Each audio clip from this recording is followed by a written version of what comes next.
दोस्तों, मैं मृत्युंजय आपका स्वागत करता हूं हमारे इस चैनल सटीक परामर्श में।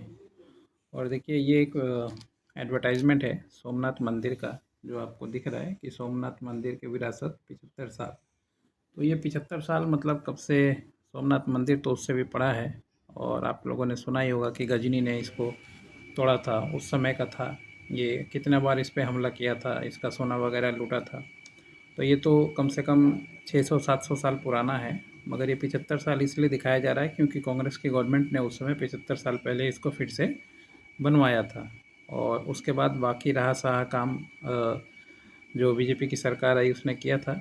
और इसमें बहुत सारा पैसा वगैरह खर्चा करके इसको भव्य मंदिर की तरफ बनाया था। और इसके बाद देखिए ये 75 साल इसका लोग मना रहे हैं। तो ये वीडियो बनाने का मकसद है कि देखिए जब गवर्नमेंट है और इतना बड़ा ऑर्गेनाइजेशन है सोमनाथ मंदिर का, जब ये लोग इस तरीके से एडवर्टाइजमेंट बना सकते हैं और एडवर्टाइजमेंट बना के देखिए पेमेंट के लिए भी या अनुदान के लिए भी लोगों से आग्रह कर रहे हैं क्यूआर कोड के माध्यम से कि आप लोग इनकी मदद करें। तो जो मान लीजिए जब सरकार इतना बड़ा ऑर्गेनाइजेशन चलाती है, सरकार के पास पैसे की कमी है नहीं, जब वो ऐसे ऑर्गेनाइजेशनों के लिए पैसा मांग रही है, तो आप जो भी एनजीओ चलाते हैं या ऐसे बहुत सारे लोग हैं जो मंदिर का निर्माण किए हुए हैं या मंदिर अपने जगह पे बनाए हुए हैं या सार्वजनिक गांव हैं वहाँ पे मंदिर बनाए हुए हैं, मगर वो लोग ऐसा एडवर्टाइजमेंट देने में और इस तरीके से ऑनलाइन पेमेंट वगैरह मांगने में थोड़ा हिचकिचाते हैं। तो ऐसा नहीं होना चाहिए। जब गवर्नमेंट मांग सकती है और जिसका सरकार हो 15 साल से, तो आपको मांगने में कोई भी हिचकिचाहट नहीं होना चाहिए, बशर्ते आपके पास जो भी पेपर है आपका मंदिर का, मठ का या जो भी आपका संस्था है, ऑर्गेनाइजेशन है, उसका होना चाहिए। पहले तो उसको रजिस्टर्ड कराइए। अगर रजिस्टर्ड नहीं है तो ये बहुत ज़रूरी है कि गवर्नमेंट के यहाँ पे उसका रजिस्ट्रेशन हो, उसके नाम पे इलेक्ट्रिसिटी बिल वगैरह लीजिए, करंट अकाउंट खोलिए, 12A लीजिए, 80G लीजिए, ये सारा डॉक्यूमेंटेशन लीजिए। और उसके बाद फिर इस तरीके से क्यूआर कोड बनाना हो, वेबसाइट बनाना हो या किसी को आमंत्रण करना हो, आमंत्रित कीजिए। और फिर कुछ इवेंट बनाइए, कुछ इवेंट बनाना पड़ता है, फिर उसमें कुछ काम वगैरह कीजिए, ब्लड डोनेशन का कीजिए, मेडिकल कीजिए, या मान लीजिए फूड से रिलेटेड कीजिए या एजुकेशन से रिलेटेड कीजिए, या उस गांव में आसपास जो प्रॉब्लम हो, ऐसा कोई चीज़ हो, उसको वहाँ पे सॉर्ट आउट करने की कीजिए, जो मास पब्लिक अपील हो, कोई छोटा मोटा एक दो का स्वार्थ नहीं। तो उसके बाद फिर आपको भी पेमेंट मिलेगा, आपको भी लोग चंदा देंगे। अब ये देखिए एक पेड एडवर्टाइजमेंट देने में कम से कम इनका नहीं भी तो 2 लाख 3 लाख रुपए लगा होगा एक दिन के लिए। और ये लगातार लगभग हर एक पेज में होगा आज मेरे को लगता है वेस्ट बंगाल के।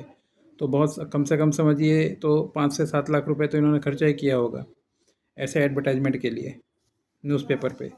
तो खर्चा आपको करना पड़ेगा, कमाना है, इनकम करना है, और इनकम करने के बाद ही मान लीजिए आप सेवा कर सकते हैं। खाली पेट सेवा नहीं होता और खाली हाथ भी सेवा नहीं होता। जब तक आपके पास अकाउंट में पैसा ना हो, और ऐसा पैसा जिसको लोग आप आगे आके देना चाहें, तो फिर और भी ज़्यादा आपको मज़ा आएगा काम करने में। और एक बार नाम हो जाए, काम हो जाए, फिर धीरे धीरे आपको हमेशा एडवर्टाइजमेंट की ज़रूरत नहीं पड़ेगी। मेंबरशिप बढ़ जाएगा, मेंबर बढ़ जाएंगे और फिर लोग हमेशा आपको इस तरह का डोनेशन देते रहेंगे। तो अगर आप मंदिर का काम करते हैं या मंदिर है और रजिस्ट्रेशन करवाना चाहते हैं तो संपर्क कर सकते हैं। या इस तरीके से जो एडवर्टाइजमेंट मार्केटिंग होता है मंदिर के लिए, पेमेंट के लिए या डोनेशन पाने के लिए, ये सब का भी अलग अलग स्ट्रेटजी होता है, अलग अलग वेबसाइट होता है, अलग अलग फॉर्मेट होता है। इन सब चीज़ों पे भी काम करने के लिए, सीखने के लिए, समझने के लिए हमारी कंसल्टिंग का सर्विस ले सकते हैं। हम लोग ये पूरा सर्विस कराते हैं और इस तरह का रजिस्ट्रेशन भी कराते हैं, टैक्स रजिस्ट्रेशन भी कराते हैं, डोनेशन के लिए जो प्लान होता है वो सब भी बना के देते हैं, ताकि मान लीजिए आप अच्छे से काम